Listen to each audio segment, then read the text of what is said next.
Estou lendo um estudo acerca do livro de Jeremias, de Donald Wiseman, a partir da introdução. O livro recebe o nome do profeta Jeremias, que foi o principal mensageiro do Senhor a Judá e as nações vizinhas entre 626 e 580 a.C. Em todas as listas, ele é colocado em segundo lugar na ordem canônica dos profetas maiores, entre Isaías e Ezequiel. A Septuaginta e Jeremias ocupa o lugar que tem nas versões em português. A época de Jeremias. Jeremias viveu numa época de repetidas crises políticas e morais em Judá. Distúrbios internacionais foram causados pelo surgimento e declínio do Império Assírio e pelo subsequente surgimento do poderio babilônico, que foi combatido pelo Egito, sendo Judá um fraco estado montanhoso no meio dos dois, muitas vezes subserviente, e que foi, por fim, subjugado à morte de Assurbanipal. Confira 627. Estimulou movimentos pela independência por parte do Egito, da Babilônia e não menos de Josias. O chamado de Jeremias pode ter coincidido com uma invasão dos citas a partir do norte ou com um avanço iminente dos babilônios. Logo depois, a descoberta do livro da lei no templo conduziu às reformas de Josias. A parte que coube a Jeremias, nossas reformas, não é afirmada explicitamente, mas a maioria dos eruditos pensa que ele participou no início, destacando o relacionamento de aliança entre Deus e o seu povo. Porém, mais tarde, percebendo os efeitos apenas superficiais, ressaltou que a fé em Deus expressa na vida era mais essencial do que a mera observância ritual. A crônica babilônica mostra uma percepção contemporânea singular dos principais eventos desse período. A Síria foi derrotada por uma aliança de babilônios, medos e povos das tribos nômades, mandas, citas. Assur e Calá caíram 614 a.C.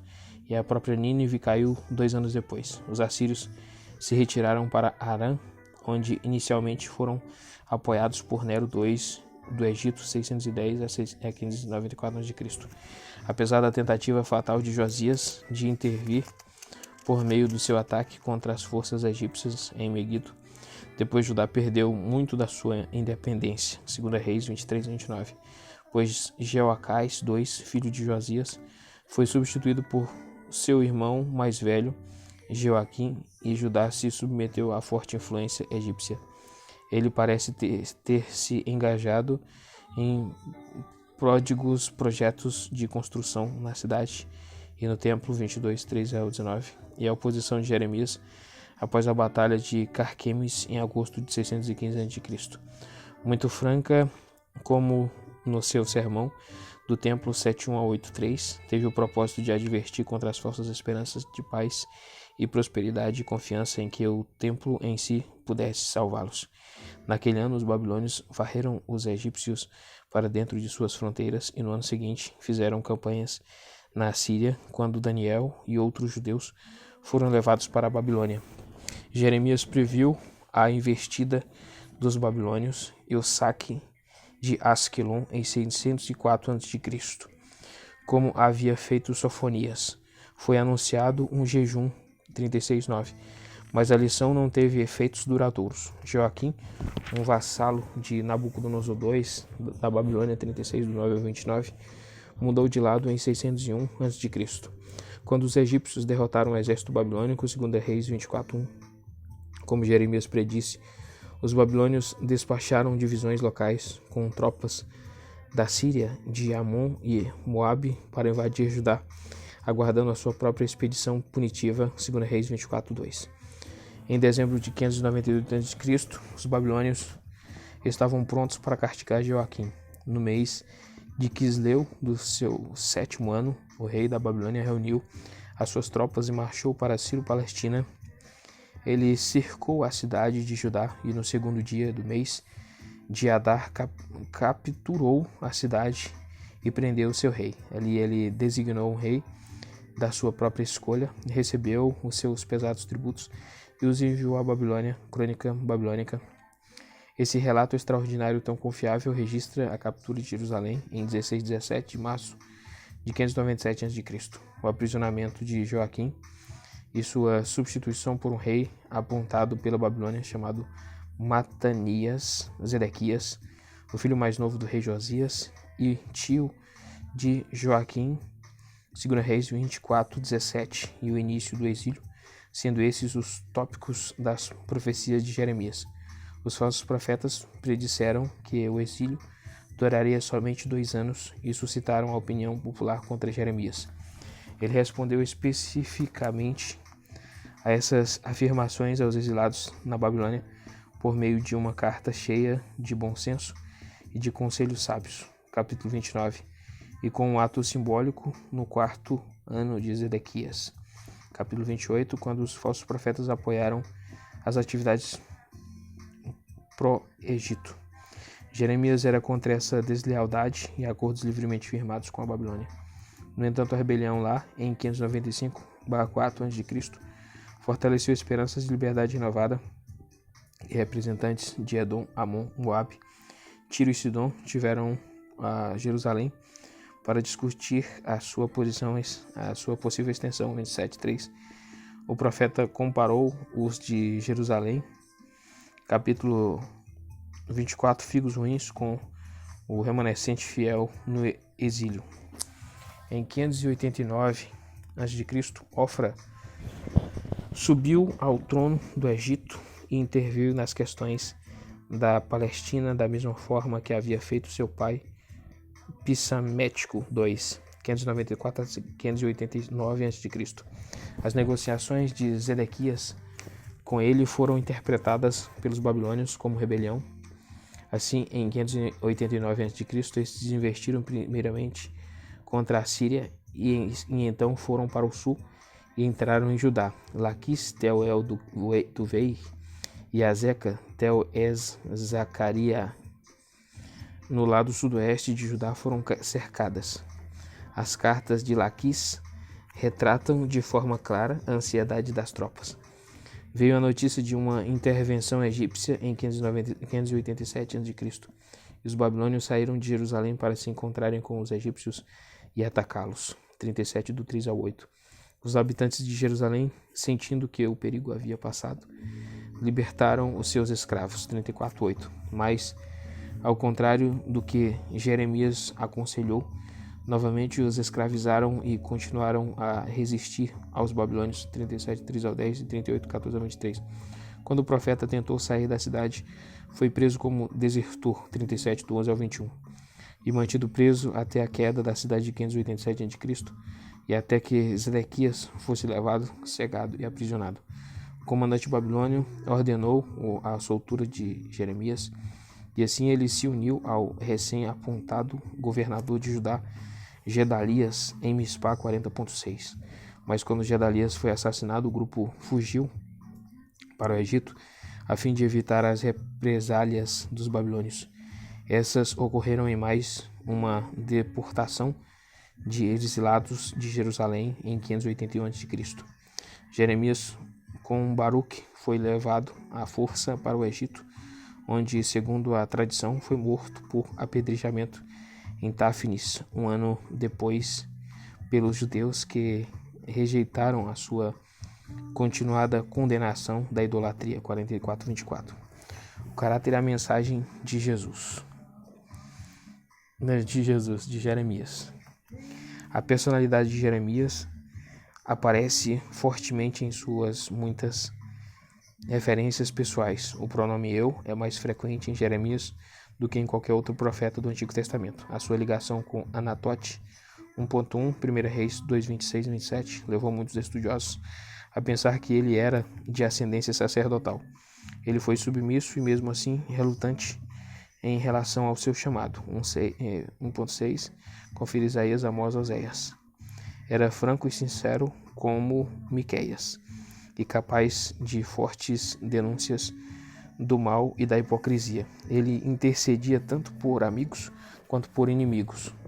E quando a palavra de Deus por meio dele era de juízo, ficou profundamente triste com a apostasia do seu povo. 7:16, 11:14 e 14:11. Por causa da sua ação em denunciar a fé no templo e nas instituições, em vez de no próprio Deus, Jeremias se tornou cada vez mais objeto de perseguição e encarceramento, mas mesmo assim continuou com a sua franqueza. Apesar das ameaças de morte, ele se opôs continuamente aos falsos profetas que deveriam ser distinguidos pelo fato de que Deus não os havia enviado, nem haviam sido informados dos conselhos dele.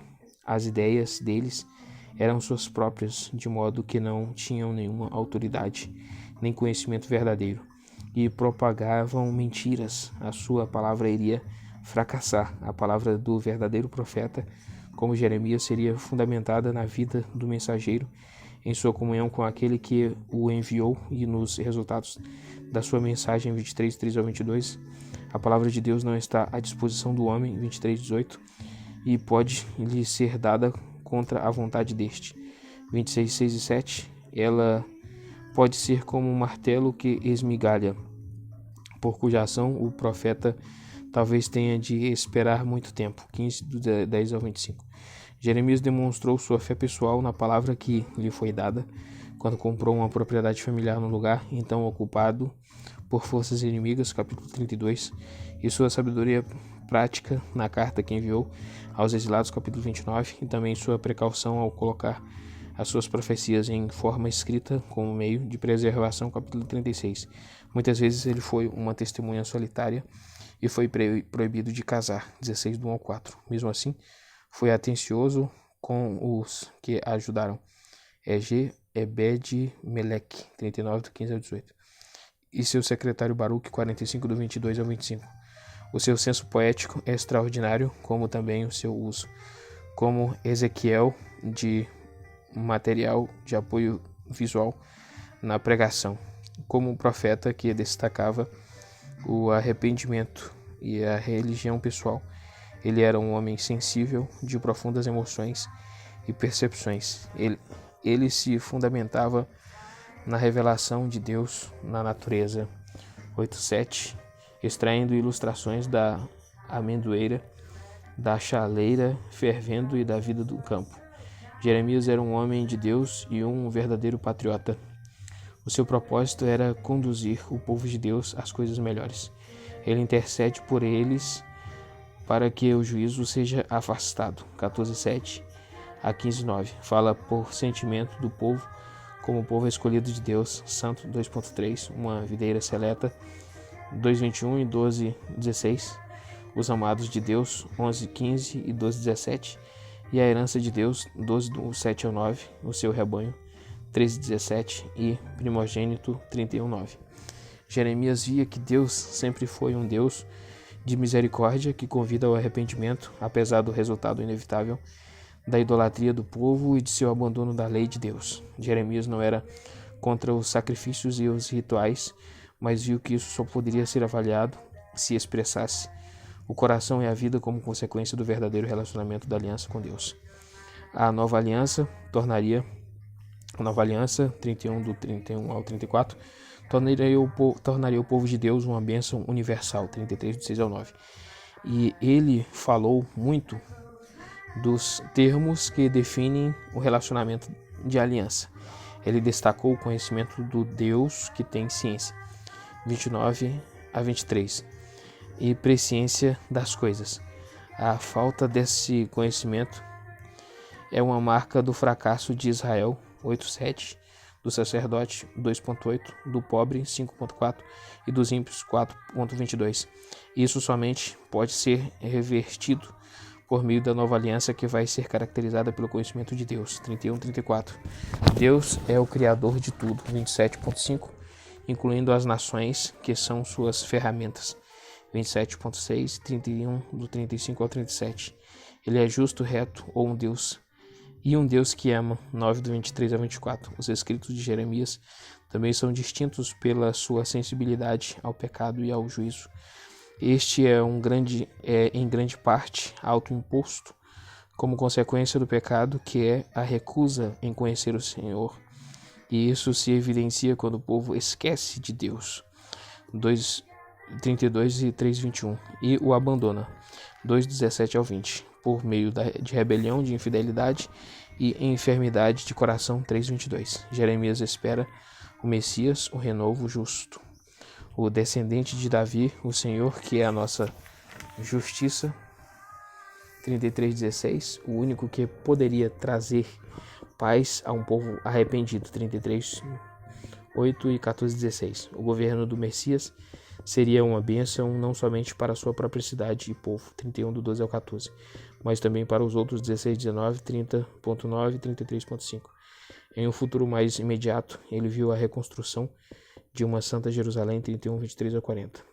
Não é de admirar, então, que quando os homens tentaram comparar Jesus Cristo, chorando sobre a nação impenitente e condenada, o compararam com Jeremias. Mateus 16:14. Quando Cristo purificou o templo, citou Jeremias 7:11, e Paulo publicou a lição da casa do oleiro, Jeremias 18:1 a 11, aos judeus dos seus dias, Romanos 9:20 a 24.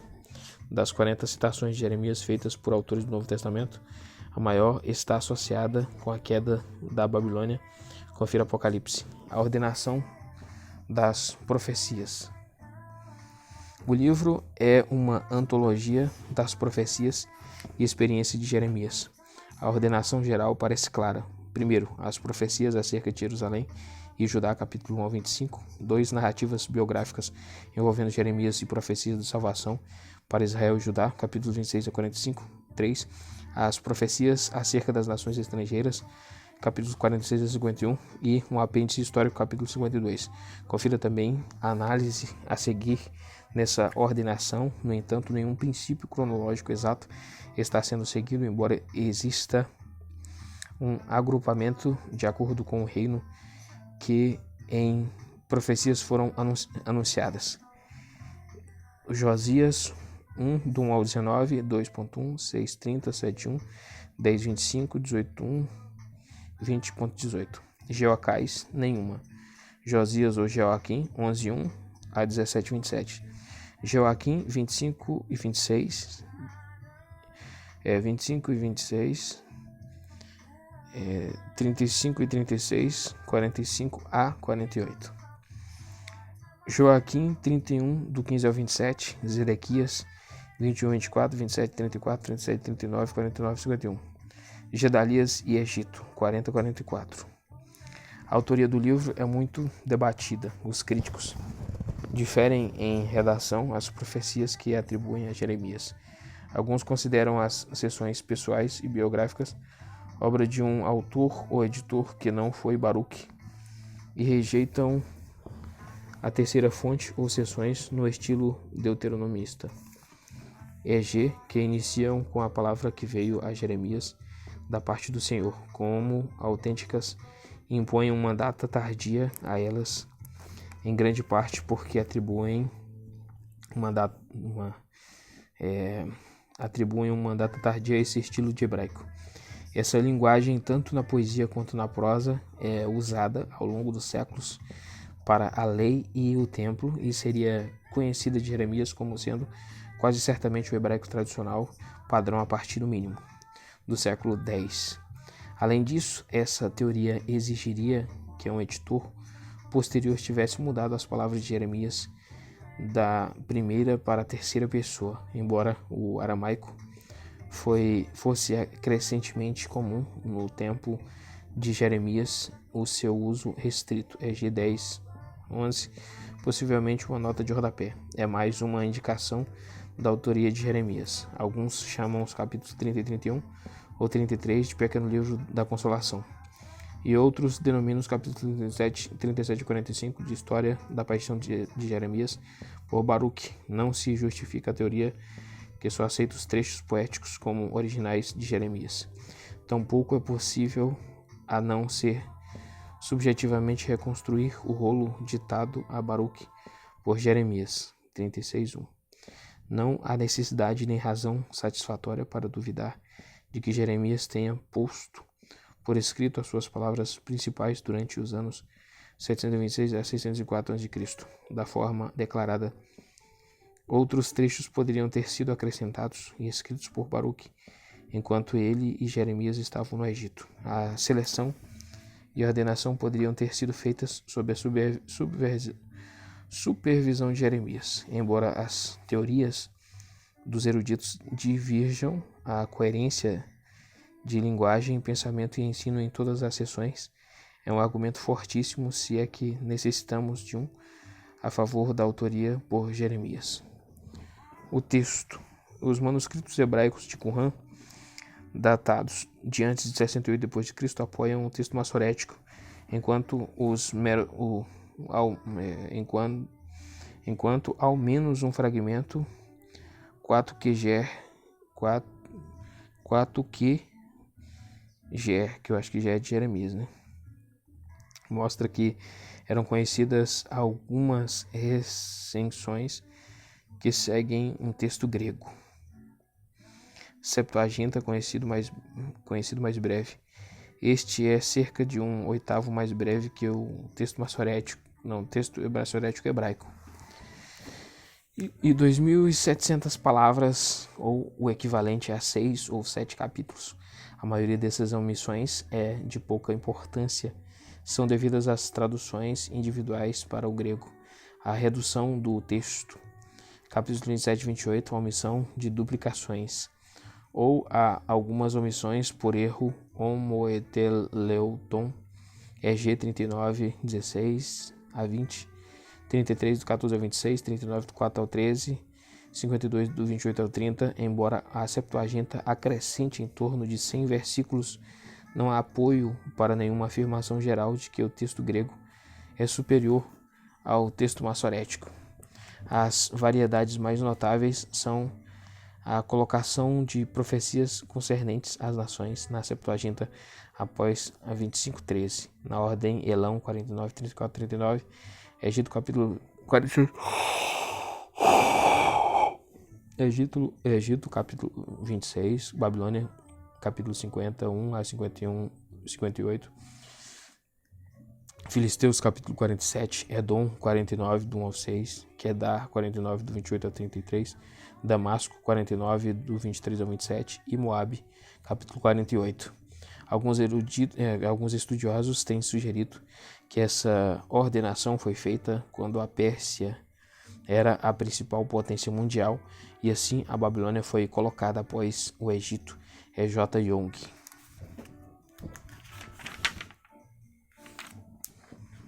Aqui termina a introdução aqui do estudo de Jeremias.